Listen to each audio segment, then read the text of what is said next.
Obviously, a lot of good and some bad as well. The team continues to improve. We're playing, I feel like really inspired. A lot of exciting basketball the last two games in this building, and unfortunately, we didn't come out with any W's. Lost a tough call at the end of the Middle Tennessee game. Ended up losing by one, and then obviously getting down early to UAB, a really good basketball team, but fought our way back. Was able to tie it. Unfortunately, they had the last possession of the game and was able to hit a shot. So, just real pleased with the progress we're continuing to make, even playing shorthanded right now with all the injuries that we have. But, it doesn't get any easier. Marshall coming up Thursday is probably the hottest team in Conference USA right now. They're putting up almost 95 points a game. So it'll be a challenge for us defensively to try to find ways to slow them down, but also be able to score points as well. And in Western Kentucky on Saturday. So, another opportunity for us to play two more games here at Halton, and hopefully we'll get good support and an excitement going like we've had in the building. Well, Marshall is, they're very, like I said, offensive-oriented team. They have 5 guys that can shoot the three. They're scoring 12 threes a game right now, averaging 95 points a game in conference play. So they've really kind of found their groove. They struggled early on. I think they were 0-6 to start the season, but since then they're 9-3.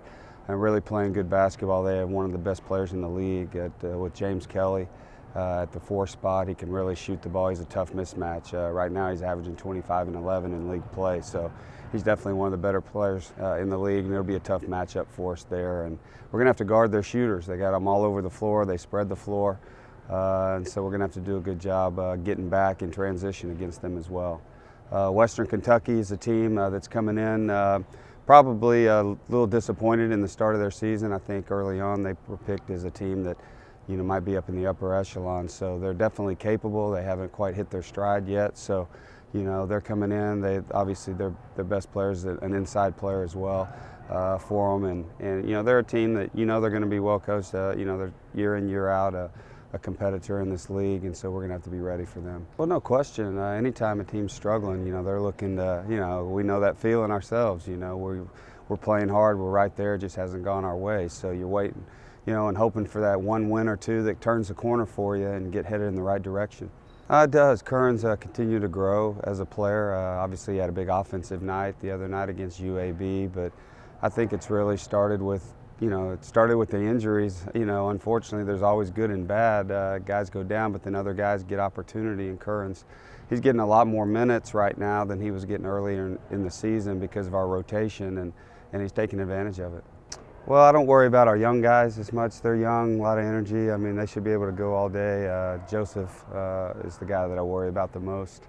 He has a lot of minutes on his body already, some injuries in his history that have nagged him. So, we're doing all we can in between games, the days off, to manage him, get him as much rest as possible, get him a massage here and there, try to keep him as fresh as we can. Well, that's I talk to my guys all the time that it's 2 different games. There's an individual game to it, and there's the team game. And during practice right now, we spend the majority of our time on the team. It's just preparing for the next game. So I tell the guys, you got to find time to get in and continue to work on your individual game to keep sharp and to improve. And it's encouraging as a coach to come out, like you said, and see one of your players an hour and a half before practice out getting some good work in. So that's what it takes to get better. And I'm fortunate we got some really good young players that want to be good, and they put the time in. Well, I feel like we're competitive already. Now it's about learning how to win. And anytime you have a new team, especially a young team, it takes a little time to figure that out. You got to make the right plays at the right time.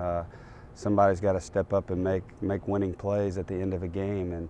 And we're fighting and we're scratching to stay in games right now. Now we got to find a way, like you said, to get over the hump. But if we can start to get a few wins and get some confidence building up, heading downhill toward the conference tournament, you never know what can happen. Well, I just keep teaching to them, it's about the little things.